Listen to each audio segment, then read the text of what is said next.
Welcome everybody, this is Stephen Tilton with Ocoee Votes. We are here with District 4 Commissioner George Oliver III. So Mr. Oliver, why did you choose to run for office in Ocoee? Well, I guess it's a two-part question. One, are you speaking of the first time I ran or the time that I won or just the re-election? Actually, well, the first time that I ran, I noticed I'd been in the city for some years. At that time, about 16 years I've been in the city, and just kind of gauging how things was going in District 4, I just didn't see much progress at all. I saw some roads that needed paving, and was really kind of hoping that they would widen Clark Road and try to do a few things in the district that I just didn't see any activity at all. We saw the growth as far as we saw the homes being built. We saw the residential growth in the area, but beyond that, there were some things that was being neglected that I thought, and there was no visibility from the current commissioner at the time, and which I didn't even really know who they were until I researched and found out who that person was, and I was having I was actually having lunch with, at that time, Senator Randolph Bracey. He's actually a representative at the time. And we got to talking, and it was just a general lunch. We were just having, just kind of talking about sports and some other stuff. And then I started talking about things in the city and things that I want to see. And we were talking about the city in general. And he said, why don't you run for office? I was like, what office? what kind of office are you talking about? He said, you need to run for city commissioner in the city of Ocoee. We kind of laughed about it. And then a few months later, he mentioned it again. Then we started really talking about it. And I started looking at it more seriously. And as I started looking at it, I said, you know what? Why not? Why not run for office? So in 2015, I ran for office the first time. And of course, I was unsuccessful the first time by about 20 votes. And at the end of that, election there, I had a conversation with Mr. Keller at the time, who would beat me in 2015. I had a conversation with him, and we talked about things that I wanted to see in the city. As a citizen, here's some things I would like to see. I'd like to see more youth programs. I'd like to see more things happening throughout District 4. I would like to see some attention paid to Clark Road and how we get those things done. And he assured me that he would start working on those things. And I told him, I said, well, if you work on at least 2 out of 4 or 1 out of 3, you'll never have to worry about me again. You'll never see me again. And we shook hands and parted ways. And 3 years went by, and I still didn't really see anything happening. I'm sure he was doing something, but I just didn't see it in District 4. So again, I called him and said, well, I'm running again. I'm going to run again, and hopefully we can have a respectful race like we did last time, and then we'll go from there. But in 2018, I did beat him in 2018, becoming the first African-American commissioner in the history of Ocoee, which was a great testament. Congratulations. Well, thank you. And it wasn't about me. And that's the thing that I really try to impress upon folks. When I mentioned being the first African-American, it wasn't about me. It was really about the citizens of Ocoee, particularly District 4. It was a win for all of us. It was a win to show us that we're ready to move into some new territories. We're ready to listen to some other folks with different ideas to move the city, not only the district forward, but to move the city forward at the same time. So we all came together and they voted me in. So I was very proud of the city of Ocoee, not only the first time, because I only lost by 20 votes, coming out of nowhere. I was even more proud of them by electing me and allowing me to come in and share my thoughts and ideas with the district. So it was a victory for the entire city of Ocoee when I was elected to city commissioners. So not just for George Oliver. I was very proud of the city as a whole, because that means that we're ready to look at new ideas and move forward together. Wow, that's a great story. I appreciate you sharing that with us. Now, if the city of Ocoee residents in District 4 re-elect you, I know you've got 3 challengers. What do you want to change about Ocoee moving forward? One thing I really look at in Ocoee as I travel throughout my district and just travel throughout the city as a whole, I talk to people all the time. And I ask them, so, well, how long have you been in Ocoee? And then someone would say, well, I've been here for, 30 years. I'm old school Ocoee. And they'll say that. And then I'll talk to someone else and say, well, I've been here for about a year. So I guess I'm probably part of new Ocoee.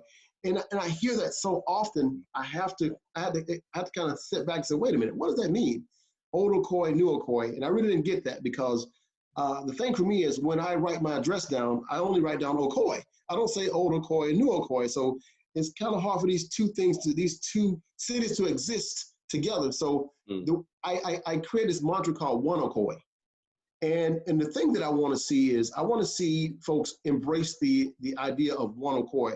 Whether you've been here for 50 years or you've been here for 5 years, you're a part of Ocoee. And one thing I want to see with Ocoee, I want to see us all come together as one city. I want to see us, I think about a pluribus unum. I think of many one. And that's what we are. We are One Ocoee. And I like to see, what does One Ocoee mean? That means that everybody wants to be a part of something. I think everyone has a longing to be a part of something, to grab something. We are all put here for one another. We should be here to encourage one another, to love one another, to cry with one another, to warn each other of dangers, to move together as one, as a city. And I would love to see this city come together even more so than what we are now, and to show our true diversity, to show our true inclusionness, to show that we are a city that love one another, and that we're proud to be a part of Ocoee. So that's one thing that I want to change about Ocoee. I want to kind of get rid of the ideas of new and old, but just one.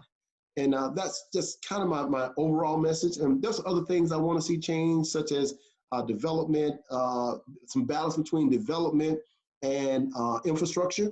I would like to see those things change. I like to see more retail economic development, more sit-down restaurants. I like the revitalization of West Oaks Mall.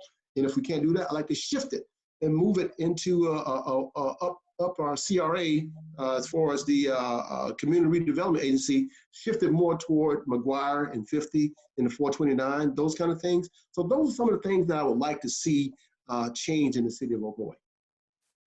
Okay. How will you bring about the One Ocoee and that desired development? I've already started. I've created a website called oneocoee.org. And we've created these yard signs, and we're in the process of creating a billboard. And all it says is oneocoee.org. And it's just alerting people to go just look at the website, see what it's all about. And the website explains what does One Ocoee really mean. Not just to me, but there'll be a list of other folks that would actually give you an idea what One Ocoee means to them. And it kind of brings them into a era of discussion. And once we have launched the oneocoee.org and try to get that mantra more out there, what I've done is I've actually reached out to the city commission, the leadership team as a whole, meaning the city commissioners, the mayor, and department heads. They have agreed to have a conversation about race, diversity, and inclusion. And that'll be a private conversation that we would have amongst one another and what it means to us. It will probably be a very uncomfortable conversation, but overall, I believe that we can come to a consensus that we are more alike than we are different. And I've actually invited the Florida League of Cities to come and moderate that conversation. They're going to not only moderate, but to facilitate that particular discussion. And then we're going to frame it and take that discussion, and we're going to bring it back to the city. And we're going to invite people from every culture, every walks of life to come and sit down with us in a forum that we're able to talk about race, diversity, and inclusion. And what does that mean to us as a city as a whole, and then maybe come to some realization that we really are more alike than we are different. And it kind of plays right into the idea of One Ocoee. So once we start to have those conversations, I believe that will be the beginning of a healing process for all of us. when it comes to things like the Ocoee massacre, and getting beyond that and figuring out where we're going beyond that. I think once those unpleasant, uncomfortable conversations happen, and we realize that, hey, you know what, we really all want the same thing. We want to move our city forward together. And I believe that then we can come together and be infused as one Ocoee, and you will start to see things really move in this city. And it'll move at a rapid pace, and it would actually be a very good look for us. And I believe other cities will look at that and want to probably help us move forward as one Ocoee. Mr. Oliver, is there anything else you want to share with the people of Ocoee? You know, And just I'm sorry. Do you have a campaign website as well? Is it other than One Ocoee, or is One Ocoee your primary? That's a government thing, and then you've also got your. Well, One Ocoee is something that I'm doing on the side, but I believe that I'm hoping that one day that will become our mantra from the city standpoint, One Ocoee. But I do have a website. It is www.voteforgeorgeoliver.com, and it's the number 4. So it's voteforgeorgeoliver.com, the number 4. And, you know, the only thing that I really want to share with the city beyond the things that I just talked about is just that I love Ocoee. Ocoee is a very good city. You know, Ocoee can be even a great city. There's always room for us to be better. Better is always possible. And I truly believe that, and I'm very optimistic about it. I love the people in the city. You know, I love the city, but again, one of the most important things I love about the city is the people. I love the folks in Ocoee. No matter where you come from, you find a spirit of excitement when you meet people. You find a spirit of inclusion. You find a spirit of that they're willing to embrace you and talk to you and have a conversation with you. All you got to do is just smile. You know, again, I sit on the corners of Ocoee, you know, while I'm campaigning out there, holding my signs up. There's people some people I know, some people I don't know. And I've made connections over the past month, I've made connections with people without ever speaking to them. Just seeing them there, me being there, the eye contact, a smile and a wave. And I've made contacts with folks and made connection with people just like that. So if we can make connections just standing on the corner, imagine what we can do when we touch and agree. So, you know, that's just my message to the city of Ocoee. Again, I love you guys, and I want to continue to serve you as your city commissioner. But, you know, more important, I want to make sure that we all move forward together. Mr. Commissioner, thank you so much for your time, for your service. We wish you the best of luck in this upcoming election. Don't forget to vote. Thank you, Stephen, for inviting me. I appreciate it. You're welcome. Awesome. Take care. Bye-bye.